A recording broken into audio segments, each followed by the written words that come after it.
Yeah, absolute pleasure for you, mate. Do you feel a little bit of guilt now?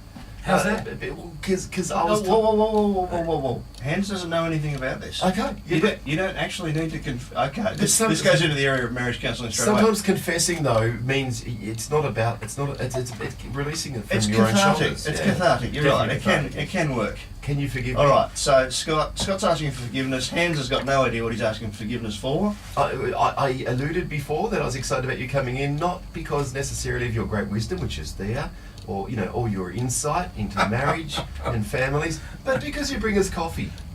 That's fine. Oh, really? Yeah, no, it's fine. That's a highlight for us, Hans. Yeah, no, I mean, 2 packages in one. Yeah. And I did the washing up for you guys. And then he comes in and does the washing up. What's going on there? You just watch. Well, I mean, you were talking about the sink being a storage place there, Joe. Yeah. And I could see. But you Hans, know what? we're going to come back to that in future weeks because we need to talk about the fact that I and my wife have a different philosophy about what a sink is for. Right. It's not a storage area, people. Well, it is here. And Hans heard Scott and I having this little discussion off air. And look at you peacemaker. You've actually gone into our kitchen unbeknownst to us and done the washing up. Yeah, but then he goes and has a crack at me and says what it is here.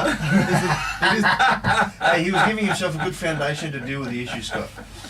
Now we are talking about... Actually, let me say, there's not enough storage room in the cupboard. That's why you got to leave stuff in the sink here. Oh, I there you can go. see that. That's one back for you, Scott. There you go, he's been a peacemaker again. Now we're talking about forgiveness today. Yeah, last week we talked about needing to say sorry in certain situations and how that's different. But now I thought I'd talk about forgiveness. So forgiveness is when you break the big ticket items, like you've really hurt someone Okay. really deeply. So it's not just walking past and accidentally bumping into someone, like you're talking... We're talking potential affair, Yeah, big breaking things. trust, Yeah, okay. somebody being really hugely disappointed, Yeah. deeply cut wound. Okay.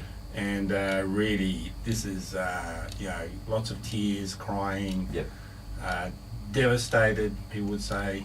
Pretty sad, actually. How do you deal with this stuff? Well, at some point, if somebody's going to be really sorry, particularly if they've broken trust, and think about if you've broken trust, the person who you've broken trust against often has to go through a kind of a loss and grief thing because they're devastated, because I thought this person was a particular kind of person who was committed, reliable, trusting, and all of a sudden they've discovered this person is not. So this person was something, a particular kind of person at one point, but he's no longer.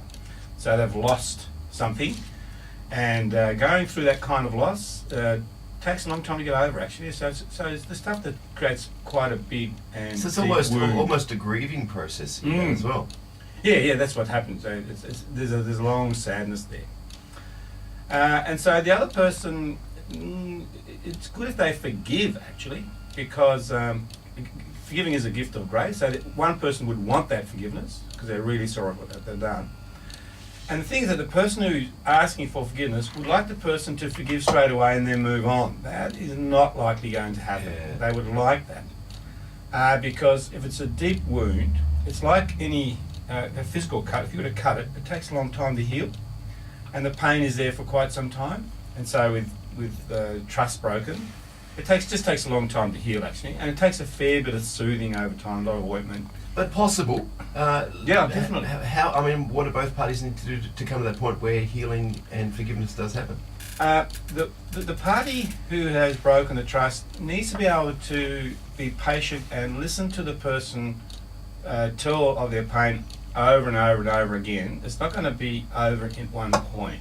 The other person would like that to happen, but that's not likely going to happen. They have to hear it. And if they're willing to just hear it, and what they'll find is that if the person can talk about it over and over again, after a while, the story becomes a little bit less intense. So the way to tell that a person actually is forgiving is that first time they tell the story, it's really intense, but after a while, it becomes less intense. But it only becomes less intense if they're allowed to talk about it more and more and more and more. And maybe a third party might help with that as well.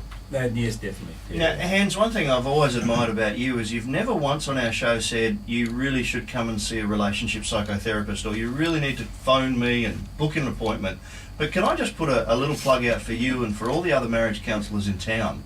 Sometimes that third party can be the key, from what I've seen, can be the key for keeping that communication open. So let me endorse what it is that you do, Hans. Oh, thank you very much, Joe. Joe, that's very kind of you. So, yeah, I mean, counselling can help in that situation. Some people can do it without counselling. It takes a bit of understanding. Yeah. But, yeah, I mean, I do have these situations in my therapeutic room in the process. Yep. Now, the thing about forgiving is that if you can forgive a person and from the heart, that means you no longer hold a grudge, because if you're holding a grudge, you see, that's not good for you either. And so if somebody's hurt you and you don't forgive, that hurt remains with you, you see. And so if you've done The Merchant of Venice by Shakespeare, I don't know whether... Anyway, I did The Merchant of Venice by Shakespeare, and Portia comes up and she says, "The quality of mercy is twice blessed, he who giveth and he who receiveth." That's Shakespeare language. Oh, didn't expect that on Scotty and Joe this morning, did you? It's a great play. So the person who forgives is doing themselves a favour. So they're doing the other person a favour because they're showing grace and forgiving, but they're doing themselves a favour because they're no longer holding the grudge, and the pain will go away if you're willing to forgive. The other thing about forgiveness, it's a process. So only God can forgive just like that, and so that's how we understand Christianity. But forgiving is a process. It just takes time for a person to forgive. You cannot ask them to forgive and forget straight away. Let's move on. And could I suggest forgiveness is also a continual choice that you make? Yes. Like, because if it was to do with, okay, I feel like I forgive you now, then it's generally not going to happen, is it? You know, like you have to continue to make that choice until maybe the feelings will follow. Yes. And when there is forgiveness and there's genuine forgiveness, the relationship from then on can actually become a better and richer relationship, because the person's really sorry and they see that this person is really sorry and they're willing to forgive, and that can actually build a richer relationship in the future. So someone can actually break trust and you think, this is devastating, this is so painful, you know, how am I going to get over this? Couples actually do get over it and go on and make a very good marriage, and the guys or woman who's broken trust will never do it again. Yeah. So that does happen, and you need to have that sort of an idea that if we work through it, we can actually still have a great relationship. Because often couples will break up over something like this, but Yep. Some will stay in there, and those who stay in there, if they do it right, they can make it. Nice stuff. Wow. Hey, thank you, Hans. Pleasure. As great, always, love it. We'll see you next week. See you next week. Hans Kelder there. Might have just saved a couple of marriages.